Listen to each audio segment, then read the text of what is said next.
सावन माह के चौथे सोमवार की कथा।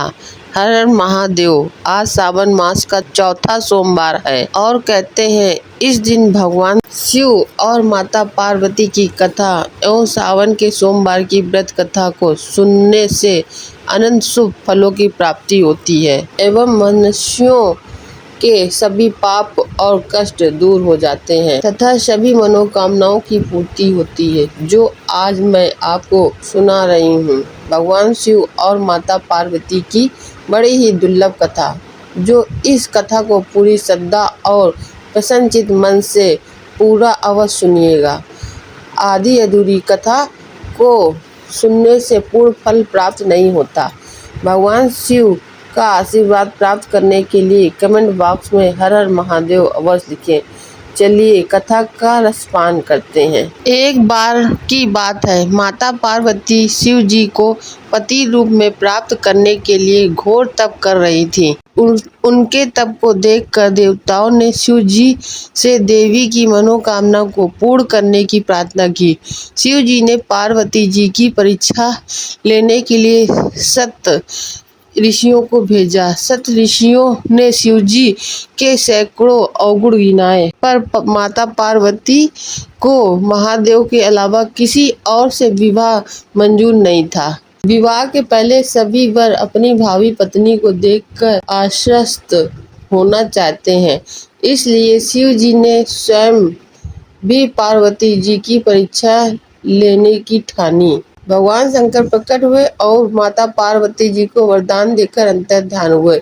इतने में पार्वती माता जहाँ तप कर रही थी वहीं पास के तालाब में मगरमच्छ ने एक लड़के को पकड़ लिया। लड़का जान बचाने के लिए चिल्लाने लगा। पार्वती जी से उस बच्चे की चीख सुनी नहीं गई। द्रवित हृदय होकर वह तालाब पर पहुंची। देखती है कि मगरमच्छ लड़के को तालाब के अंदर खींच कर ले जा रहा है। लड़के ने देवी को देखकर कहा, मेरी ना तो माँ है, ना बाप, ना कोई मित्र। माता आप ही मेरी रक्षा करें। पार्वती जी ने कहा, हे मगरमच्छ, इस लड़के को छोड़ दो। मगरमच्छ बोला, दिन के छठे पहर में जो मुझे मिला है उसे अपना आहार समझकर स्वीकार करना मेरा नियम है। ब्रह्मदेव ने दिन के छठे पहर पर लड़के को भेजा है, मैं इसे क्यों छोड़ूं? पार्वती जी ने विनती की, तुम इसे छोड़ दो, बदले में तुम्हें जो चाहिए वह मुझसे कहो। मगरमच्छ बोला, एक ही शर्त पर मैं इसे छोड़ सकता हूँ। आपने तप करके महादेव जी से जो वरदान प्राप्त किया है, यदि इस तप का फल मुझे दे दो तो मैं इसे छोड़ दूंगा। पार्वती जी तुरंत तैयार हो गईं।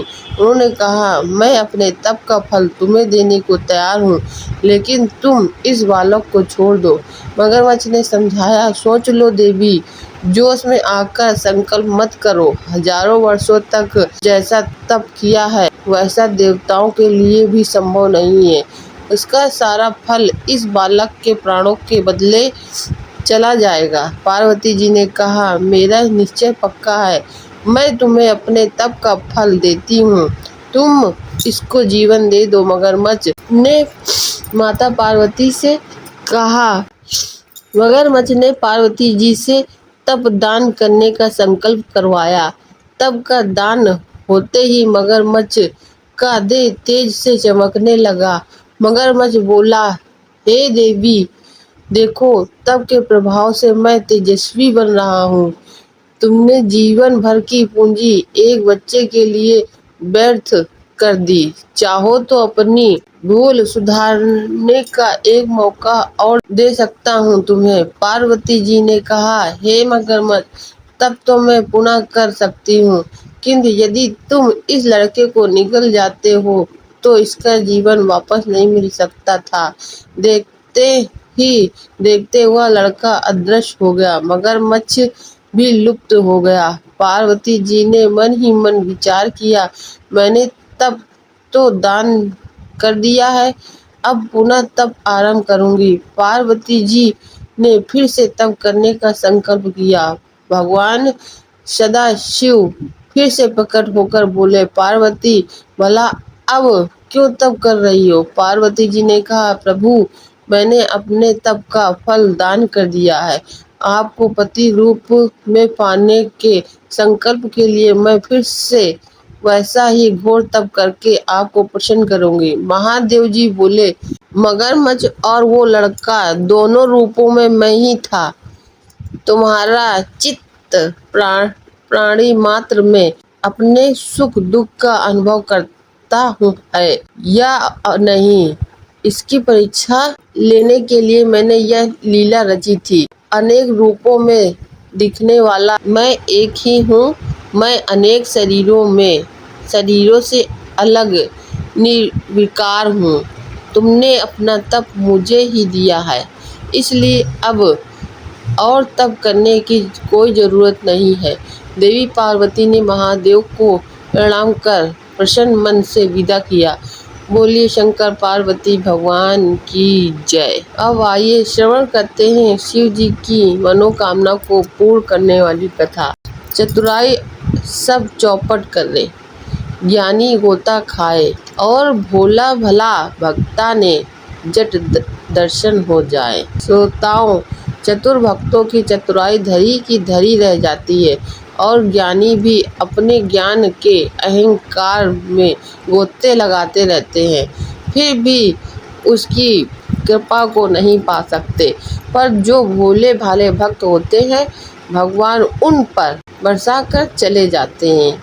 एक समय की बात है, एक गांव में एक भोला सा किसान खेती बाड़ी कर अपने परिवार का पालन पोषण करता था। उसी गांव के शिव मंदिर में गांव का एक चतुर महाजन रोज मंदिर जाकर एक ज्ञानवान पुजारी से पूजा पाठ कराकर अभिषेक किया करता था। तो किसान रोज महाजन को मंदिर जाते देख कर एक दिन महाजन से पूछ बैठता है कि सेठ जी, आप रोज मंदिर जाते हो, आखिर मंदिर में क्या है? महाजन बोला, मंदिर में भगवान है और हम लोग भगवान से सुख समृद्धि धन दौलत मांगने जाते हैं। किसान तो बहुत ही भोला था। वह पूछ बैठा कि क्या भगवान ये सब देते हैं? महाजन बोलता है, हाँ भगवान सब कुछ देते हैं। भोला वाला किसान महाजन की बात मानकर चला जाता है। कुछ समय बाद किसान की पुत्री विवाह योग हो जाती है, इसलिए किसान महाजन के पास उधार पैसे मांगने जाता है। पर भोला किसान बातों ही बातों में महाजन को यह बोल देता है कि सेठ जी, आज तो मैं आपसे उधार नहीं लूंगा, बल्कि आज तो मैं भी मंदिर जाकर भगवान से मांगूंगा। महाजन उसकी बात सुनकर मन ही मन हंसता है और उसे मंदिर जाने को बोलता है। मंदिर का पुजारी भी उसे मंदिर जाते देखकर हंसने लगता है। किसान मंदिर के अंदर जाता है और भगवान को ढूंढता है, पर उसे मंदिर में कोई नहीं नजर आता। फिर उसे एक शिवलिंग दिखता है, के बारे में वो कुछ नहीं जानता था। शिवलिंग के ऊपर एक घड़ा दिखाई देता है। सोचता है कि चलो, लगता है यह घड़ा भगवान ने मेरे लिए ही रखा है, चलो यही ले चलता हूँ, इसे बेचकर कुछ पैसे मिल जाएंगे। घड़े को उतारने के लिए वह शिवलिंग पर पैर रखकर जैसे ही घड़ा उतारने का प्रयास करता है, तभी भगवान भोलेनाथ बम बम बम बम बम बम करते प्रकट हो जाते हैं और उससे बोलते हैं, मांग मांग मांग, तुझे जो चाहिए वह सब मांग ले, आज तो मैं तुझे सब कुछ दे दूंगा। भोला किसान सांप गले में डाले शिवजी के रूप में देखकर डर जाता है और कहता है, आप कौन हो? मुझे तो महाजन ने कहा था मंदिर में भगवान है, वो सबकी इच्छा पूरी करते हैं, इसलिए मैं आया हूँ। उसकी बात सुनकर शिवजी कहते हैं, बस मैं ही भगवान हूँ और तेरी पूजा से बहुत प्रसन्न हूँ।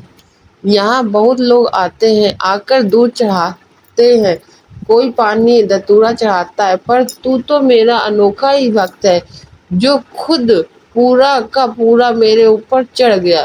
तेरे जैसा भक्त पाकर आज मैं धन हो गया हूँ।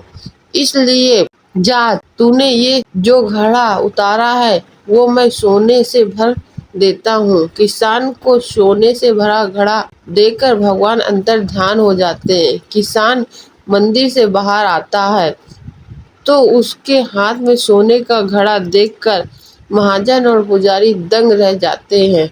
किसान उन्हें पूरा वृत्तांत सुनाता है, जिसे सुनकर दोनों आश्चर्यचकित हो जाते हैं और खुद की चतुराई और ज्ञान को कोसने लग जाते हैं। यह सत्य घटना से यह कहावत बनती है, चतुराई पर चौपट करे ज्ञानी गोता खाए और भोला भाला भक्ता ने जट दर्शन हो जाए। अगर वीडियो पसंद आई हो तो हमारे चैनल को सब्सक्राइब करें। कमेंट में श्री शिवाय नमस्तुभ्यम हर हर महादेव अवश्य लिखें।